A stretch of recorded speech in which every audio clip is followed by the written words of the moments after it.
Fala galera, tudo certo com vocês? Bom, hoje é um vídeo diferente, já que é um vídeo de trabalho escolar. Bem, hoje a gente vai falar sobre um livro hoje, na qual é o livro Perdido em Marte de Andy Weir. Mas antes, o nosso colega Pedro irá falar sobre o autor para vocês ficarem sabendo um pouco da história dele, né? Como ele começou na escrita e essas coisas assim. Então, sem mais enrolação, bora lá! Falando um pouco sobre sua biografia e carreira, bem, Andrew Taylor Weir é um escritor norte-americano nascido em 16 de junho de 1972 em Dayton, na Califórnia, mas cresceu na cidade de Livermore, no mesmo estado. Filho de pai físico de partículas e mãe engenheira elétrica, Andy nunca foi um estranho à ciência e tecnologia. Ele cresceu lendo ficção científica e sempre se interessou pelo espaço e assuntos como física relativa, mecânica orbital e histórias de voos espaciais tripulados, o que com o tempo ajudou a combinar seu conhecimento em ciência e exploração espacial à escrita. Andy brincava com computadores quando era criança e começou a estudar sobre ainda na idade escolar. Aos 15, começou a trabalhar na Sandia National Laboratories, um laboratório de pesquisa e desenvolvimento. Como programador, Andy trabalhou para inúmeras empresas, incluindo a AOL e a Blizzard, onde inclusive atuou como um dos programadores do jogo Warcraft 2. Weir estudou ciências da computação na Universidade da Califórnia em San Diego, porém não se formou. Com isso, abriu mão de um de seus interesses, trabalhar na NASA. Em entrevista, ele conta que não terminou a faculdade por questões financeiras.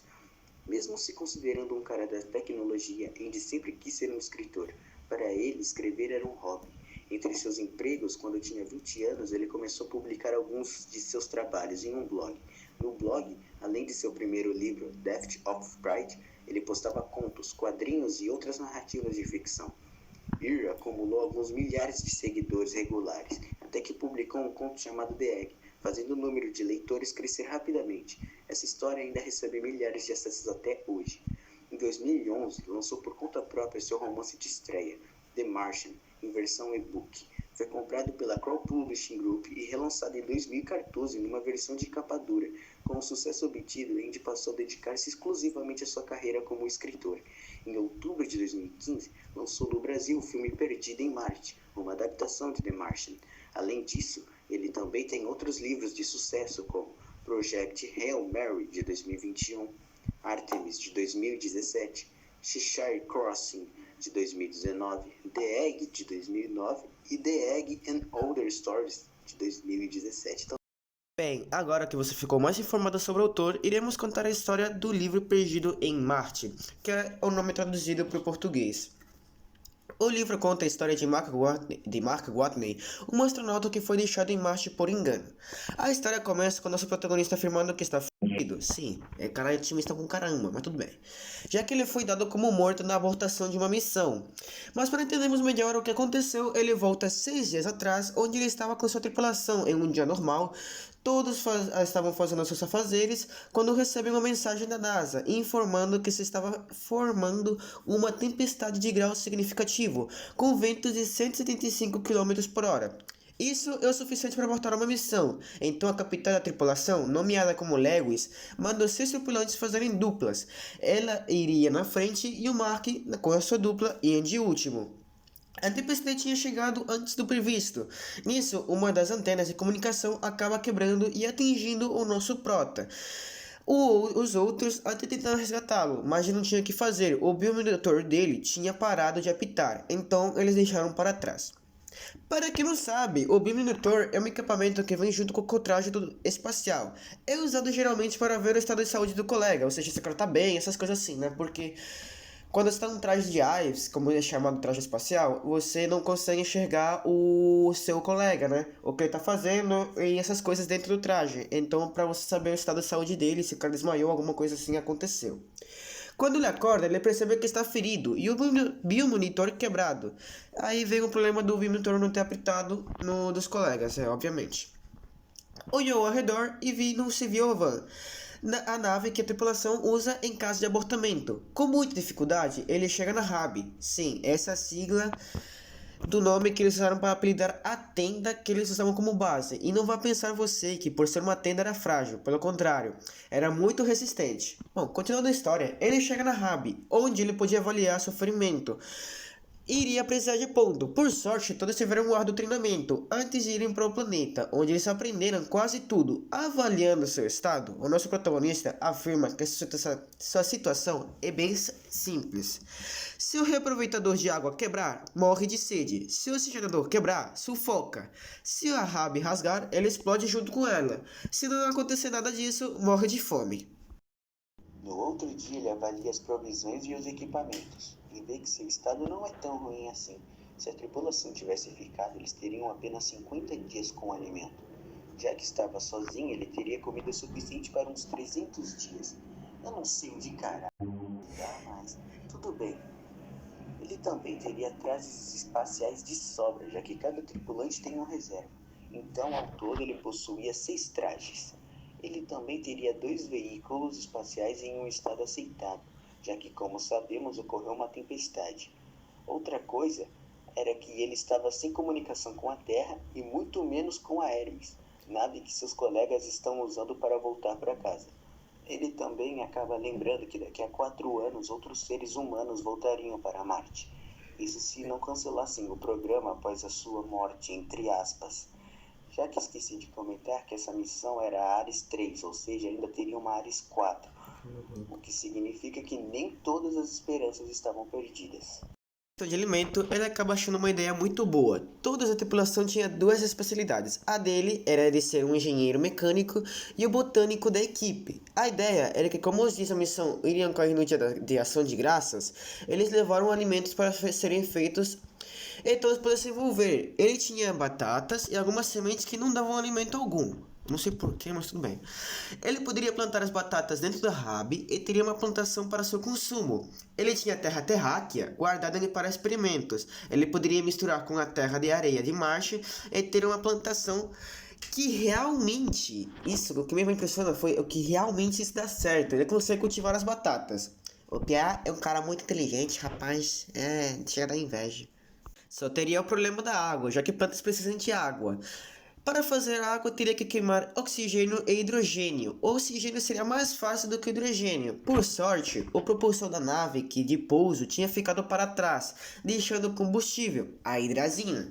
O único problema era que para liberá-lo precisaria literalmente ligar o propulsor, deixando o hidrogênio sair. O único problema nessa ideia é que, como vocês devem saber, o hidrogênio é o gás inflamável que quando colocado junto com o oxigênio com uma temperatura acima da do ambiente, cria o que se chama de explosão. A partir dessa explosão, se consegue água, mas fazer isso com as ferramentas erradas não é nada seguro. Por sorte, ele sabia disso. Então ele faz o seguinte: ele iria liberar a hidrazina lentamente, separando o nitrogênio do hidrogênio. Ele iria capturar o hidrogênio e queimá-lo lentamente, para não fazer uma explosão. O plano em si é simples, mas perigoso. Depois de ter feito essa perigosa tarefa, os alarmes pararam de apitar, mas um começou a apitar. Era o do tanque de água que estava cheio. Até agora eu não entendi por que tem um alarme para isso, já que não faz o mínimo de sentido disso tá dando certo. Tipo, pô, tem água, muita água, uma coisa boa, um lugar onde você não tem água, porra nenhuma de água, mas tudo bem. Depois surgiram os problemas que são irrelevantes, o suficiente para matar o protagonista, mas afinal ele tá em marcha, né, ninguém pediu, qualquer coisa pode matar ele mesmo, então tá aí, ó. Mas no final ele resolve todos eles. Depois disso, somos cortados para o escritório da NASA, onde o diretor Cooper estava conversando com o Ted, um colega de trabalho. Nisso, a Mindy Park, que seu ofício era olhar as imagens dos satélites de Marte. Só para que fique claro, ela na NASA era uma ninguém, ou seja, uma fantasma. O que é isso? Uma pessoa que quando você pergunta o nome dela, ninguém vai conhecer, entendeu? Tipo uma pessoa de baixa patente. Mas tudo bem. Continuando, ela acaba percebendo que o nosso protagonista não estava morto, e sim vivo. E isso causou uma reviravolta no mundo da mídia. Enquanto isso, o nosso prota estava pensando na pergunta que não quer calar. Por que o Aquaman controla baleias? Elas são mamíferos, não peixes. Não faz sentido. Tudo bem, a pergunta é boa, mas olha só, vou te falar uma coisa. Tu tá em Marte, tá fazendo bosta nenhuma, tu tem que pensar como tu sobreviver lá, tá? Só pra tu ficar bem claro pra ti. Mas bom, quem sou eu pra falar, né? No outro dia, ele parou para pensar em um possível resgate. A van da Ares 4 estava a uma cratera de mais ou menos a 3.200 km de distância. Isso poderia ser 1000 vezes pior, mas o único jeito de ir até lá seria ouvir com o veículo espacial. O que é mais preocupante ainda é que eles não foram projetados para longas viagens. Na moral, esse cara é muito sortudo, velho. Sério. Então eu teria que fazer várias modificações nele. Uma delas será o aquecimento, já que como vocês devem saber, Marte é frio, e o aquecimento ia levar mais da metade da energia do protagonista. Ele fala que existe uma solução, que é usar o GTR. Para os mal informados, o GTR é um aparelho radioativo de plutônio. E não é do tipo que se usa em bombas nucleares. É muito, mas muito pior que uma bomba nuclear. Para você ter uma noção, o plutônio 238 é um isótopo muito instável em questão de radioatividade, ao ponto de ficar incandescente sozinho, além de ter um teor de radiação muito maior que uma bomba nuclear. Então sim, ele está praticamente cavando a sua própria cova. Mas bom, continuando, esse aparelho pode generar calor muito facilmente, então é ótimo em essa questão. O único problema é que se ele quebrasse, o nosso querido Mark iria literalmente bater as botas. Mas, por sorte, ele é revestido com materiais resistentes, mas como o protagonista fala que seja relativamente seguro ter ele perto, o pessoal da NASA mandou que eles se aterrassem a 4 quilômetros de distância. Vale a pena lembrar que essa era a distância mínima, ou seja, quanto mais longe melhor. Mas a comunidade Lewis mandou que enterrasse a 4 quilômetros mesmo. Nisso somos levados para a Terra, onde estava acontecendo uma reunião. Vale a pena mencionar que a Mindy Park, que para quem não se lembra, foi ela que descobriu que o nosso prota estava vivo, também estava nessa reunião, onde nos aclaram que eles estavam tentando descobrir o que o Mark queria com o GTR. Mas antes da reunião começar, o Sr. Mitch Henderson, guarde bem esse nome, já que ele vai ser importante no futuro, acaba debochando dela por ser a de menor patente daquele lugar. E esqueci de mencionar que realmente a patente mais baixa dali estava 4 postos acima dela. Mas nesse momento, nosso bom e velho amigo Dr. Kepler manda ela se calar. E assim a reunião começa. Na moral, cada vez gosto muito mais desse cara. Onde especulam que ele queria, e o mais incrível de tudo isso é que o Kepler tinha que ser. Adivinha o que ele queria? Que, como foi mencionado antes, o nosso prota queria calor.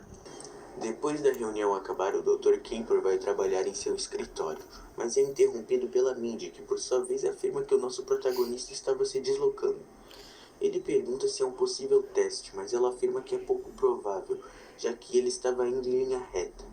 Nisso, Kemper pergunta onde eram as coordenadas. Ela responde onde eram. Eu só não menciono elas aqui porque eu me esqueci quais eram. Então ele pega a Mindy e a leva para um mapa que estava em outra sala. Faz uns cálculos e percebe que ele estava indo para a sonda Pathfinder. Que para os mal informados, a Pathfinder foi uma sonda enviada para Marte para fazer reconhecimento pela superfície. Mas por motivos desconhecidos ela foi abandonada. O que é bem triste. Depois desse episódio, voltamos com o nosso querido Prota, que estava reclamando de falta de certa coisa que no veículo espacial não existe. Eu imagino que vocês que já viajou, já devem ter sentido isso, né? Que é a falta de um banheiro. Mas tudo bem, isso acontece com qualquer um. Mas fora esse problema, a viagem estava sendo um sucesso. Enfim, ele chega na Pathfinder e com muita dificuldade ele consegue trazer ela para Rabi. Lá, ela conserta, já que esqueci de mencionar que eles abandonaram em 1997, ou seja, já era mais velha que eu. E ele nos explica o motivo daquilo. Bem, a sonda tinha um comunicador que estaria ligado com a Terra, então é bem simples de entender, já que ele mesmo fala que está sozinho em Marte. Enquanto isso, na NASA, se escuta gritar que eles estavam captando um sinal. E adivinhe, sim, era a Pathfinder. Enquanto o nosso prota comemorava de alegria.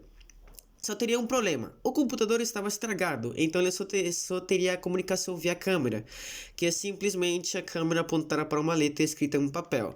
Só que isso era arriscado, já que mesmo assim, ele não poderia ver direito o que eles estavam querendo falar. Para isso, ele fica pensando e descobre que teria como conectar a sonda do veículo no veículo espacial, já que o veículo tinha um computador novo em folha. Bom, uma sonda mais velha do que eu, sem mantimentos, o que ele esperava, né? Antes dele realizar essa mudança, aconteceu um episódio interessante. Na sala onde o Dr. Keeper estava, ele recebeu uma ligação da diretora de comunicação da NASA. Ela estava ansiosa por uma foto do nosso protagonista. No entanto, como o Dr. Keeper explicou, esse processo não é tão simples. Enviar a mensagem e receber uma resposta leva cerca de 1 hora, mais ou menos.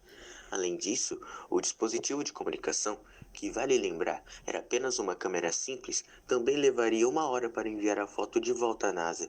Perder todo esse tempo era inviável, especialmente porque nosso protagonista só podia se comunicar com a Terra enquanto ela estivesse visível no céu, o que tornava o tempo ainda mais precioso. Depois de alguns palavrões pouco educativos da diretora, Keeper prometeu que tentaria conseguir a foto no dia seguinte, e foi exatamente o que aconteceu. Mark posou para a foto com um sorriso irônico, um joinha e uma plaquinha onde seguia maneiro. Cara, esse prota tá no dane-se pra NASA. O que realmente lhe interessa é sobreviver. E na minha sincera opinião, ele tá certo.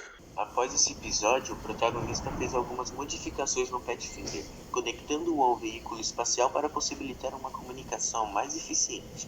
Depois de realizar as mudanças, ele começou a conversar com a NASA. Em meio ao diálogo, soltou alguns palavrões e outras expressões meio ilícitas, mas como eu sou uma pessoa educada, prefiro não repetir o que foi dito aqui. Já em outra sala, o Sr. Mitch discutia com o Sr. Ted, seu colega de trabalho, sobre o fato de a tripulação ainda não saber que nosso protagonista estava vivo. A razão para manter essa informação em segredo era o medo de que a tripulação enlouquecesse com a notícia. Eu, no lugar dele, já teria contado há muito tempo. Mas como sempre, os psicólogos atrapalham as coisas em situações como essa. Nisso, somos levados para Hermes, onde o resto da tripulação do nosso prota estava. Cada um estava fazendo seus afazeres. Nisso, o computador da Johansen apita, que para quem não sabe, ela é a nerd do pedaço, que aliás era uma mulher muito bonita, como vamos ver mais para frente. O motivo da notificação era o e-mail que era endereçado a todos. Esse e-mail era do Mitch Henderson. O incrível é o fato do autor ter feito uma aparição bem desonrosa para esse personagem, mas ter deixado seu verdadeiro caráter escondido, para depois revelar que ele é uma boa pessoa. Isso foi muito interessante, esse fato. Bom, continuando, é como imaginam, ele quis avisar que o nosso prota estava vivo. Isso pegou em choque a todos, mas em especial a Capitã Lewis, já que, segundo ela, era culpa dela do protagonista estar em Marte. Embora, como já sabemos, foi azar.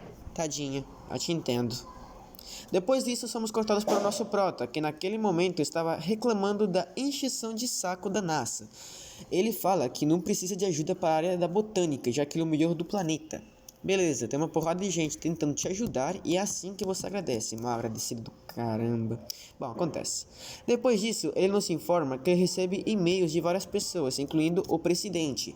Mas uma delas o animou muito. Era a faculdade de Chicago, que dizia que a partir do momento que você planta plantas em algum lugar, você acaba colonizando ele. Então ele tecnicamente colonizou Marte.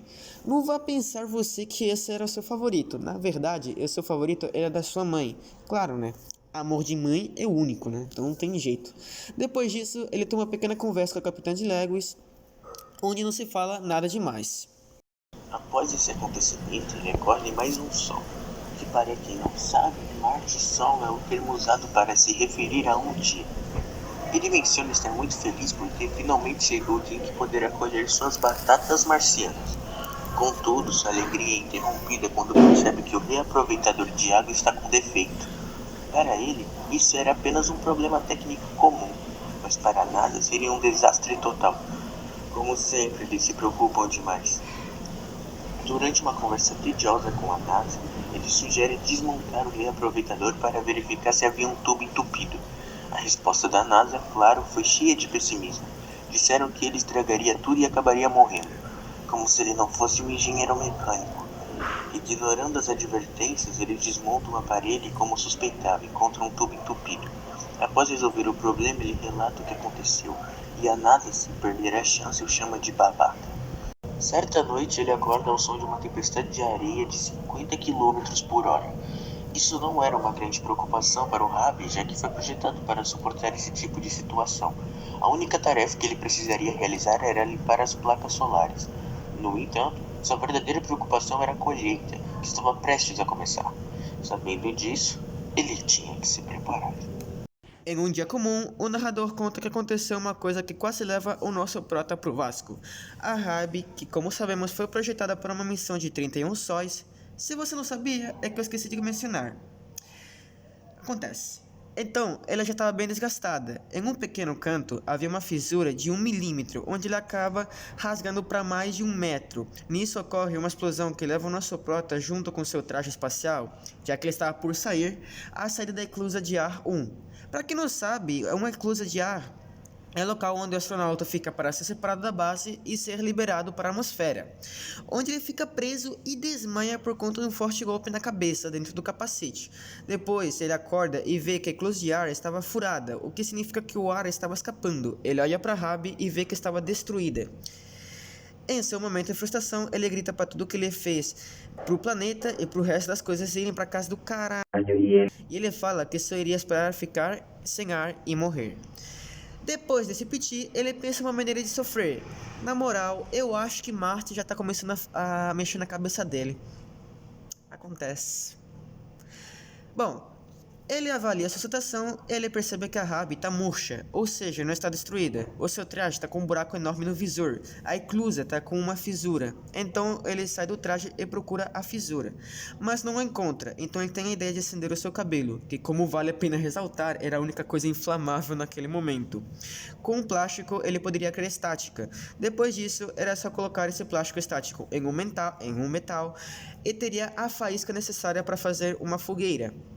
Galera, eu sei que é uma coisa inútil de falar, mas vale a pena lembrar que foi assim que a tripulação do Apollo 1 morreu. Como ele estava de saída, ele tinha uma caixa de ferramentas consigo. Diante da situação, pegou fita adesiva e fechou a fissura em seu traje. Surpreendentemente, isso funcionou.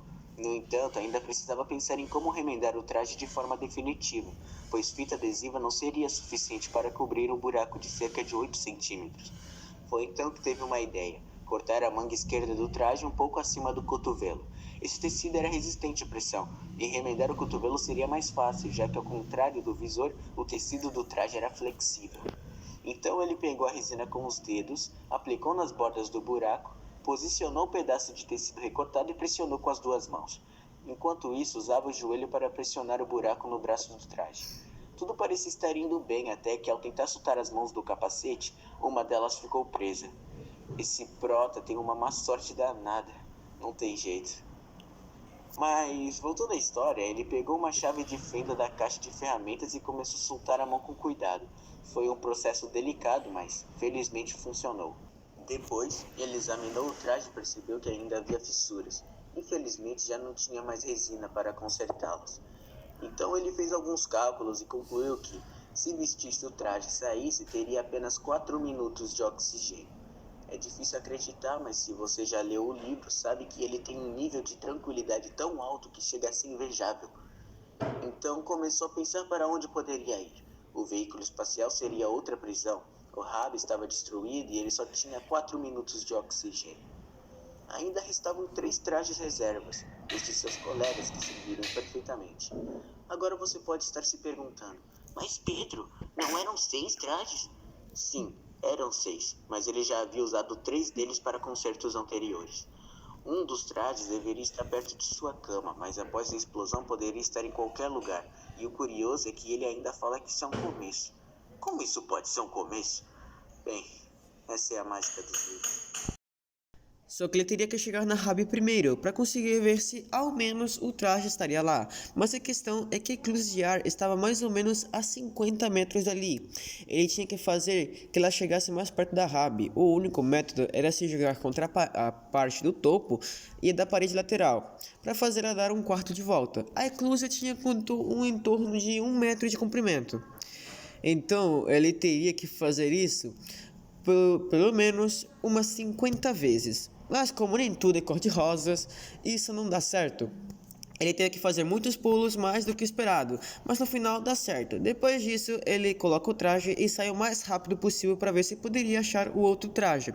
Por sorte, ele acha, só que ele estava preso embaixo de uma mesa. Se ele tivesse as 2 mãos, eu tiraria. Só que como estava cotoco, não tinha como fazer. Não tinha como ele tirar todo o traje, então ele só pega o capacete e o kit remendos e corre para o veículo espacial. No outro dia ele acorda e ele nos afirma que fez várias coisas hoje. A primeira foi lacrar o braço do traje. Depois ele recarrega o traje com ar novo e vai buscar o que sobrou do traje. Ele o avalia e vê que está em perfeito estado. O que é incrível, já que o traje foi literalmente pressionado com uma mesa e sobreviveu a uma explosão. Mas como já falamos, isso é magia de livro, né? Depois de um dia cansativo, ele foi descansar. No dia seguinte, nosso protagonista acorda com um peso na consciência. Para tentar aliviar o estresse, ele começa a alinhar pedras, repetindo para si mesmo que está tudo bem. Em seguida, percebe que remontar o rabo seria uma tarefa relativamente simples. O verdadeiro problema, contudo, eram as batatas. Como era de se esperar, a fazenda estava um caos. As plantas estavam destruídas, o que era extremamente preocupante. Afinal, essas batatas eram a única fonte de alimento que garantiria sua sobrevivência até pelo menos o Sol 900. Em outras palavras, ele está na merda. Após avaliar os danos, ele entra em contato com a NASA para discutir sua situação. É então que descobrimos que, com a comida restante, ele só conseguirá sobreviver até o Sol 548. Enquanto isso, em uma sala na NASA, uma discussão acalorada ocorre sobre como enviar alimentos para o protagonista. A única solução viável é construir uma sonda e enviá-la para Marte, como se isso já não fosse óbvio. O grande problema é que a sonda precisa ser lançada em 475 dias, o que é um prazo extremamente apertado. Mesmo assim, o diretor afirma com confiança que eles conseguiram cumprir o prazo. Sério, mano, eles se acham a mãe do Tarzan. Pouco tempo depois, eles informam Mark que já têm uma ideia e que estão colocando o plano em prática. A sonda, a propósito, foi nomeada em homenagem à deusa que viajou para o céu na velocidade do vento e também a deusa do arco-íris, conhecida como Íris.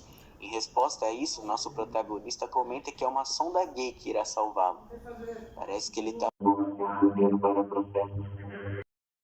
Depois disso acontecer, voltamos para a Terra, onde estava acontecendo outra reunião. Sim, pelo que eu vi nesse livro, o povo gosta bastante de reuniões, mas tudo bem. Onde podemos ver que eles estão tentando resolver um problema muito grave, mas aqui eu irei resumir bastante o que eles falaram. Bem, o problema era o tempo apertado, já que, como lembremos, só tinha 475 dias para enviar a sonda a Marte. O tempo que ela levaria para chegar lá seria 414 dias, no qual dão apenas 61 dias para fazer a sonda. E resulta que a construção estava atrasada em 2 semanas. Então eles decidiram atrasar o envio em 4 dias. Gente, cabe aclarar aqui que com água suficiente uma pessoa pode viver 3 semanas sem comer. Só que em 4 dias a pessoa estaria com dificuldade de ficar acordada. E lembremos que o pouso de uma sonda não é 100% preciso, então ele teria que dirigir. Então se ele mal tivesse acordado, ele não iria conseguir dirigir até lá. Ou seja, eles estavam tomando um risco. Em outra sala, vemos que o homem estava sentado em seu escritório trabalhando em um projeto paralelo. Depois de uma luta contra o tempo, eles conseguem fazer o lançamento, só que como é de se esperar, a sonda, após ter passado a altura de abortamento, para quem não sabe, a altura de abortamento é a altura na qual se pode abortar uma missão, caso a nave de erro sem ter que se preocupar com a Terra firme, ou seja, a nave não impactaria na Terra e sim na água. Ela dá um erro de equilíbrio e acaba caindo no oceano. Resumindo, tudo o que fizeram foi um desastre.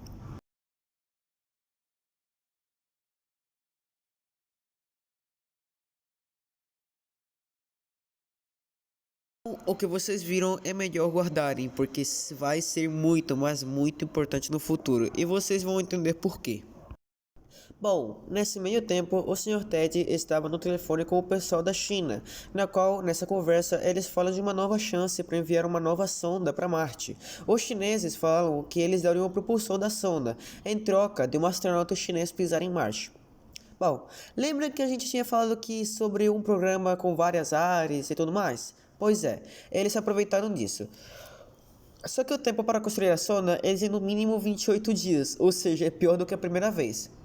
Mas como a NASA nos radical, claro que eles concordariam em fazer isso. Enquanto isso, na sala do Dr. Cooper, ele recebe um homem com um monte de folhas. Resulta que esse homem é o mesmo que estava trabalhando em um projeto paralelo. O que eles queriam falar era sobre uma chance mais provável de salvar o nosso prota. Bem, o projeto se trata de enviar a Hermes de volta para Marte com uma sonda carregada de provisões para longo prazo. O nosso prota teria que dirigir 3.235 km para chegar à van da Ares 4, modificá-la e usar um voo até o Hermes para poder ser resgatado. Bem, não sei até onde isso é mais factível, Mas como o pessoal da NASA é muito mais sabido então eles sabem o que estão fazendo. Ou isso eu espero pelo menos, né? Momentos depois ocorre uma reunião secreta sobre esse assunto, só que eles deixam para decidir 39 horas depois. Eu sei, bem específico, mas o autor deixou para ser isso, né?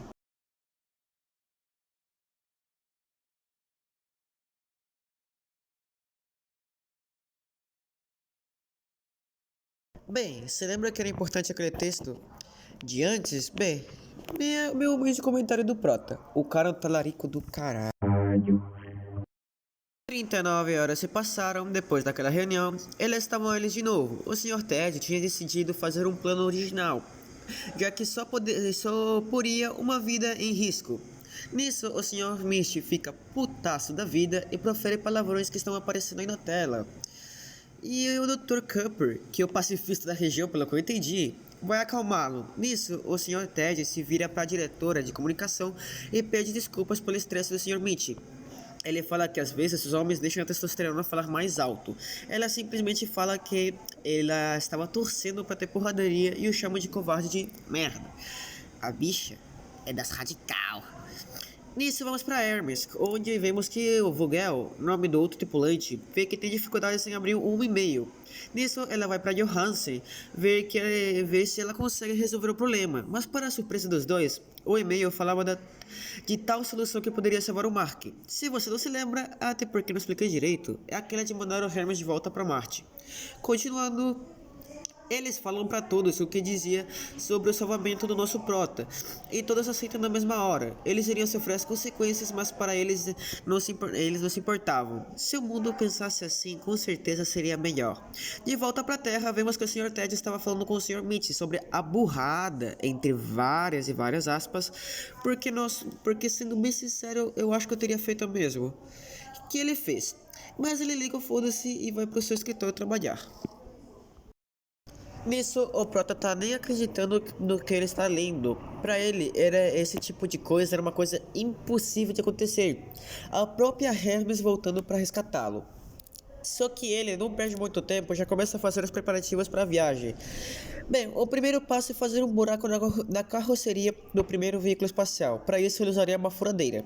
Lembrando que é uma furadeira para pegar amostra, ou seja, ela funciona por pouco tempo. Enfim, como sempre, nosso plano está se ferrando. Mas, bom, continuando.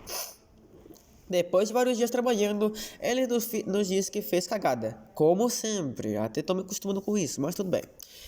Tudo começa um dia normal de trabalho, ele tinha colocado a furadeira para esfriar, mas quando ele foi usar, ela novamente estava morta, ou seja, estava estragada. Ele não se preocupou muito no começo, até porque ele tinha uma reserva, só que ele tinha que consertar, ela conserta. Era um problema simples de eletrônica. Só que o problema veio depois, quando ele foi relatar o que tinha acontecido. A NASA não respondeu, ficou assim por 4 horas e 24 minutos. Aí ele percebeu que a Pathfinder não se comunicava mais com o veículo espacial, ou seja, a NASA mandava mensagem, mas não recebia. Eram 5 horas da tarde, fazendo contas, a sonda parou de funcionar às 1h30 da tarde. Bem, no horário que a furadeira parou. Quem entende de eletrônica imagina o que aconteceu. Ele nos explica de uma forma detalhada, só que a gente resumiu para vocês, já queria ficar uma coisa bem chata. Então, vamos lá. Resumindo, a furadeira estava conectada com um veículo especial, que por sua vez a sonda também estava conectada a ele. O que realmente aconteceu foi que na hora de deixar a furadeira descansar, ele apoiou numa bancada de metal. Houve contato metal-metal, se criou uma estática, passou pelo cabo de furadeira, chegou na Pathfinder e afetou toda a eletrônica e resultou no curto-circuito que acabou de deixar ele sem comunicação. Top, não é? No dia seguinte, após o triste episódio, ele deixa uma mensagem em código Morse dizendo que a sonda morreu, mas que seguirá com o plano. Para quem não se lembra, o plano é chegar na vanguarda. Em seguida, ele calcula quanto o grande trio, a combinação do regulador atmosférico, oxigenador e reaproveitador de água, vai consumir em termos de kWh. No total, eles consumirão 62,9 kWh, bem mais do que o veículo espacial tem a capacidade de fornecer. Um detalhe curioso é que ele transforma kWh em piratas ninjas, que, segundo ele, deram a mesma coisa. Na minha opinião, uma simples porra, mas tudo bem. No entanto, ele percebe que o reaproveitador de água não será necessário, já que tem água suficiente para a jornada. Com isso, consegue economizar 3,6 piratas ninja. Ele encontra uma solução para o problema, mas como a explicação se estende por 2 páginas, vou resumir rapidamente. A capacidade de sobreviver em uma aeronave não depende da quantidade de oxigênio disponível, mas sim da quantidade de dióxido de carbono que você elimina. Se o dióxido de carbono chegar a 1%, você fica tonto. A 2% você começa a se sentir bêbado. A 5% você pode ficar inconsciente. E a 8% você morre. Portanto, a chave é manter o nível de dióxido de carbono abaixo de 1%. E esse é o trabalho do regulador atmosférico. Dentro do veículo há espaço para 2 tanques de 25 litros de oxigênio líquido, o que equivale a cerca de 5.000 litros de oxigênio gasoso. Isso significa que o oxigenador, cuja função é fornecer oxigênio adicional, pode ser desconectado por um tempo, já que ele terá oxigênio suficiente. Assim, ele só precisará manter o regulador atmosférico em funcionamento e pode reservar um dia específico para ligar o oxigenador e acampar. Uma solução bastante simples. Depois disso, vemos que ele iria fazer um teste, já que ele teria que ver quantos quilômetros ele poderia andar com o veículo a tope de peso. Resultou só 57 quilômetros, o que era muito pouco, já que, como lembremos, ele terá que fazer uma modificação na van, e isso custará tempo. Mas por sorte, ele acha uma solução. Ele só teria que pegar uma bateria do trailer, que antigamente era um carro, e alojá-lo no outro veículo. Usaria painéis para ir dirigindo e gastando bateria do sol, ou seja, ele teria a energia da bateria. Mas com os painéis solares, ele poderia ir gastando e carregando. Dessa forma, ele poderia fazer em torno de 90 km por dia. Uma maneira muito inteligente você negócio. Mas como eu falo, isso é magia de livro. Isso teoricamente não tem como ser certo, mas tudo bem. Depois disso, vemos que a Capitã Lego está conversando com seu marido, onde não se fala muita coisa importante. Nisso, passamos para a Terra, onde o Dr. Cooper e o Sr. Ted estavam descendo do avião da China, onde iria acontecer o lançamento da sonda. Nisso, somos cortados de novo para Hermes, onde Vogel, que era um companheiro de equipe, só para ficar claro, estava tendo uma conversa com sua mulher, onde também não se fala nada demais. Nisso voltamos para a Terra de novo e vemos que a nossa dupla americana está tendo uma conversa com o diretor principal da NASA chinesa, entre várias aspas, onde também não se fala nada demais. Nisso viajamos para Hermes. Variar um pouco não faz mal, né? Viajar, ir, não faz muita diferença. E vemos que Beck também é um colega de tripulação. Está tendo uma conversa com a sua irmã, onde ela está tirando algumas dúvidas com ele. Vale a pena falar que essa irmã está de olho no Martinez, que também é outro colega da tripulação, só que ele é casado. Ou seja, a mina é uma pegadora de casados, hein? Cuidado com isso daí. Nesse meio tempo, Martinez estava em uma conversa com sua esposa, que mencionou sentir saudades dele, e de algo que só ele pode proporcionar, se é que você me entende. Ele responde dizendo que também sente muita falta dela. Enquanto isso, vemos John Hansen, a requisitada do pedaço, em uma conversa menos animadora com seu pai. O motivo é bem simples: se a sonda não conseguisse chegar perto da Hermes ou se algo desse errado, ela teria que recorrer ao canibalismo. Sim, essa parte é bem sombria. Ela explica que a comandante a escolheu para ser a sobrevivente caso a missão desse errado, pois, sendo a menor do grupo, ela precisaria de menos alimento. Os outros membros da tripulação tomariam pílulas para acabar com a própria vida, permitindo que ela voltasse viva à Terra. Mas, felizmente, tudo ocorre como planejado e esse cenário trágico não se concretiza. Indo um pouco do lado humanizado, voltamos ao deserto de Marte. Nosso protagonista comenta que não tem atualizado muito seu diário, então nos oferece uma recapitulação. Basicamente, ele terminou de modificar o trailer e o veículo espacial, além de criar um sistema de aquecimento mais eficiente. E só isso. No dia seguinte, ele começa a refletir sobre as leis em Marte, como se isso fosse útil, mas ele mesmo admite que não é. Enfim, ele explica que nenhum país pode reivindicar territórios fora da Terra. E, segundo outro tratado, se você estiver fora de qualquer país, a lei aplicável é a marítima. Portanto, tecnicamente, Marte seria uma área de águas internacionais. Como a NASA é a proprietária do RAB, a lei aplicada ali é a americana, ou mesmo valendo para o veículo espacial. No entanto, se ele estiver fora dessas duas áreas, tecnicamente estará em um território sem leis. Quando ele for para a Wanda Ares 4, terá que levá-la até a Hermes, mas não tem uma ordem explícita para isso. Logo, ele estaria navegando pelo espaço sem permissão, o que o torna, segundo ele, um pirata espacial. Sinceramente, não sei se isso faz muito sentido, mas estando sozinho em Marte, ele pode pensar o que quiser. Depois de 2 dias, ele começa a trabalhar em um projeto, na qual consiste em construir uma tenda, já que, como sabemos, ele terá que ficar 100 sóis viajando, então ele quer um lugar aconchegante nos dias de recarga de oxigênio. Depois de muito trabalhar, ele consegue fazer a barraca. Com isso, ele termina as modificações do veículo espacial com o seu trailer. Depois disso, ele planeja como organizar as coisas, é que no final fica bem mais fácil do que parece. Depois vemos que estamos em uma sala na Terra, onde o Dr. Cooper está conversando com a Mindy, onde ele fala que ela terá que apenas observar o nosso prota. Convém explicar que o seu ofício inicial era controlar os satélites de Marte e observar o Mark. Então sim, ela foi rebaixada. Nisso, o nosso prota começa a fazer testes com seu veículo, onde vão surgindo problemas e ele vai consertando eles. Depois disso, vemos que os terráqueos da NASA estão tendo uma reunião. Depois disso, dessa reunião, eles falam de um problema que realmente pode matar o nosso prota. E é o seguinte, na região onde ele teria que passar, estava se formando uma tempestade de areia, sem ventos fortes. Mas até aí tudo bem. Mas aí vem o verdadeiro problema. O veículo espacial funciona com energia, então as nuvens de poeira da tempestade diminuirão a quantidade de sol que as placas solares estarão absorvendo, ou seja, menos eficiência. E o pior de tudo isso é que eles não têm métodos como avisá-lo. Depois de resolver todos os problemas, nosso protagonista decide fazer um test drive. Ele planeja dirigir em círculos ao redor do hub. Assim, se algo quebrar, ele pode voltar rapidamente para corrigir o defeito. Enquanto isso, na Hermes, a tripulação também enfrenta problemas de manutenção. Um desses problemas faz Beck dormir junto com Johannes. Vale lembrar que Beck estava interessado nela. Então, dá para imaginar a situação.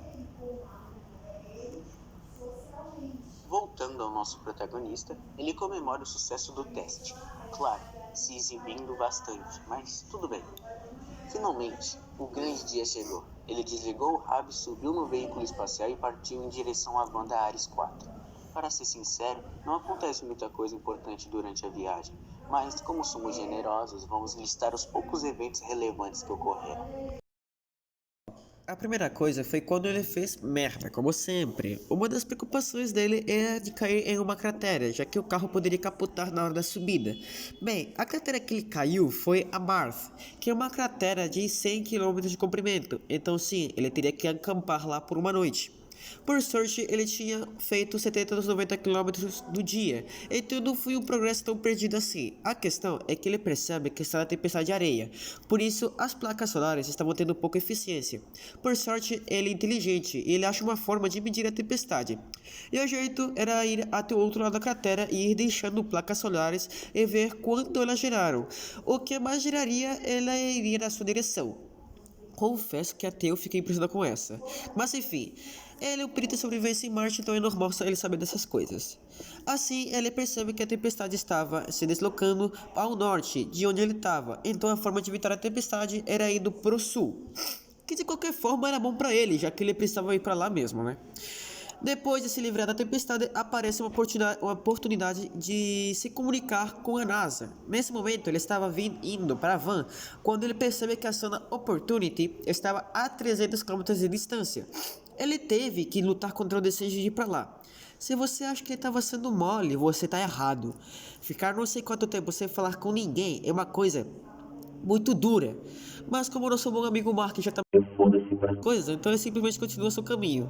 Dias depois, ele acaba chegando à entrada da cratera, onde a van estava. Mas como sempre, tem que acontecer uma coisa ruim. Ela acaba capotando tudo. Cara, você tá comendo pão que o diabo amassou, cara. Marte do Deia. E eu te entendo, cara. Eu sei como é. Só que antes disso acontecer, olha. O autor nos dá uma aula de geologia, chato o suficiente para não mostrar aqui, mas se você quiser ver essa aula e ler o livro, o link estará aqui na descrição. Agora sim, onde eu parei mesmo? Calma aí. Ah, sim.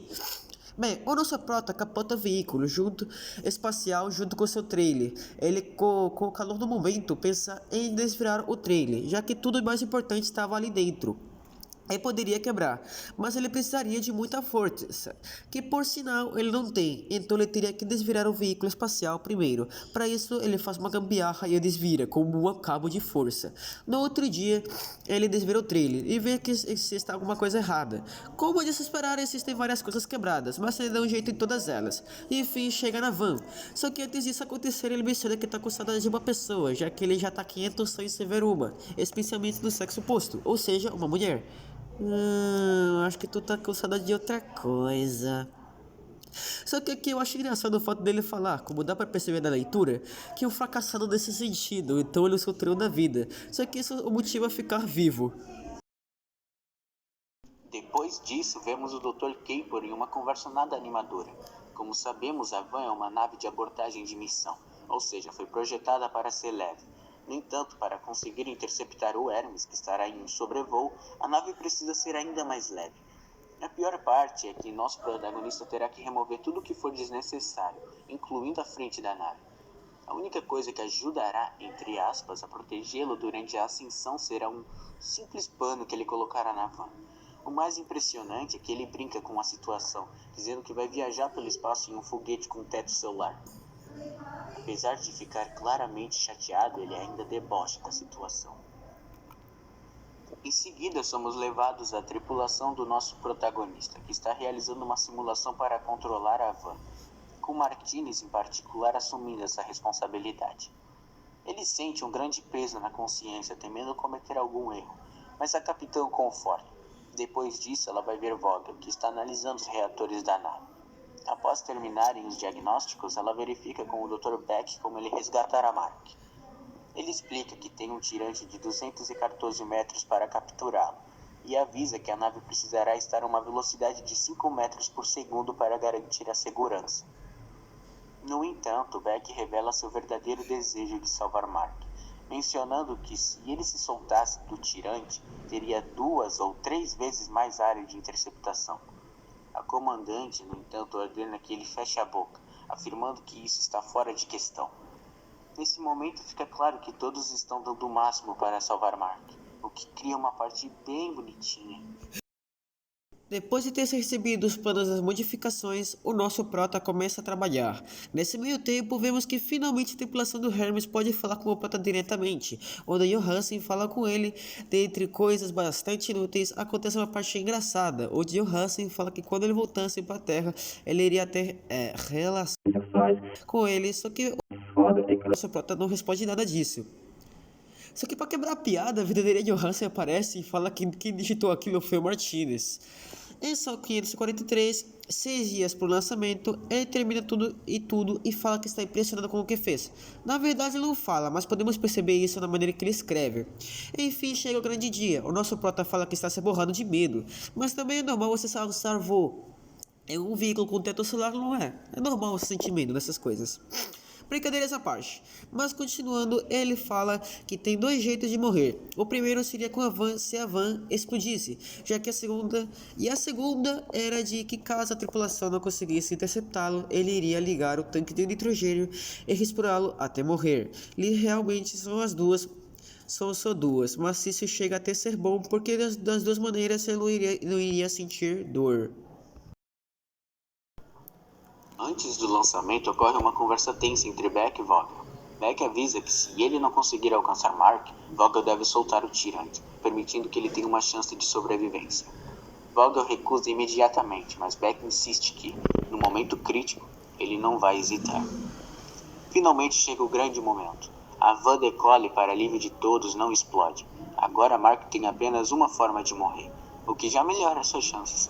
No entanto, devido ao impacto da decolagem, ele desmaia. Afinal, ele estava literalmente em um foguete conversível, sem nenhuma proteção contra a força brutal da decolagem. A van funcionou conforme o esperado, mas o Hermes estava mal posicionado, a 68 km do ponto de interceptação. Ou seja, deu merda. A capitã mantém a calma e diz à tripulação que eles encontrariam uma solução. De fato, havia uma maneira: inverter os motores do Hermes para se aproximarem de Mark. Isso, porém, resultaria em uma velocidade muito acima do recomendado para interceptação, mas eles lidariam com isso depois. Dá para perceber que o autor gosta de escrever sobre situações impossíveis. O que não é ruim, mas um pouco de realismo seria bom, né?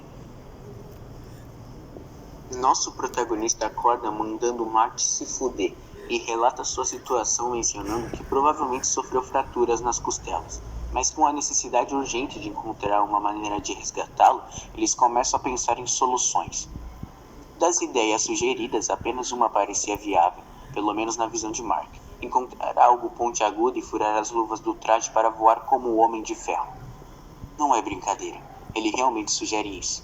A capitã, no entanto, considera a ideia extremamente arriscada e lembra a Mark que ela é a capitã e que ele deve obedecer suas ordens. Sinceramente, eu ignoraria e faria o que achasse melhor. Mas então ela sugere uma ideia melhor, entre aspas. Literalmente explodir a ponta da nave para criar um impulso reverso. Essa ideia merece um prêmio Darwin, que é concedido para quem morre da forma mais idiota possível. Como isso é mais seguro do que a ideia do Homem de Ferro? Enfim, desabafos à parte, eles decidem seguir com o plano. Será necessário criar uma bomba e o Dr. Beck é encarregado de colocá-la na ponta da nave. Antes de Beck seguir em frente com a missão, acontece um momento fofo. Johan se segura o braço dele e beija o visor do capacete. Agora vem um momento de preocupação desnecessária. Em alguns trabalhos, relacionamentos são proibidos, então eles estavam tecnicamente quebrando as regras. Então a bomba explode. Ninguém tinha morrido, porque isso é magia de livro. Então Beck pega o Prota e vai de volta para a nave. Só que antes disso acontecer, o nosso Prota, que estava nervoso, já que não viu um ser humano em 18 meses. Enfim, ele chega dentro da nave, o plano tinha dado certo. Como as últimas palavras, o nosso Prota reflete que a vida dele deve valer centenas de milhões de dólares. E assim o livro acaba. Agora eu vou dar minha opinião sobre a obra. Eu gostei bastante dela e recomendo a leitura se esse tipo de conteúdo te interessa. A história é envolvente, diferente de tudo que eu já li antes. Mesmo que o final tenha sido um pouco decepcionante e algumas coisas sejam praticamente impossíveis de acontecer na vida real, foi muito legal acompanhar a jornada de Mark e dos outros envolvidos em seu resgate. Agora alguns pontos que eu gostaria de destacar e que acho que enriqueceram bastante a obra. Primeiro, o humor. O livro está cheio de frases e referências descontraídas que realmente arrancam boas risadas. Segundo, a maneira como o protagonista criou todo um sistema para plantar batatas no começo da história.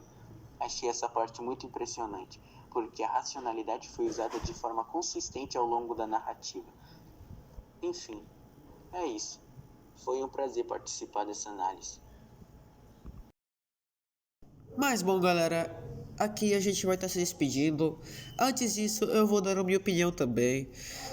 E bom, o livro poderia ter tido um final melhor, já que ele falava tanto de como seria a Terra, saudade de mulher, etc. Enfim, o livro poderia ter acabado depois que ele tivesse voltado para a Terra.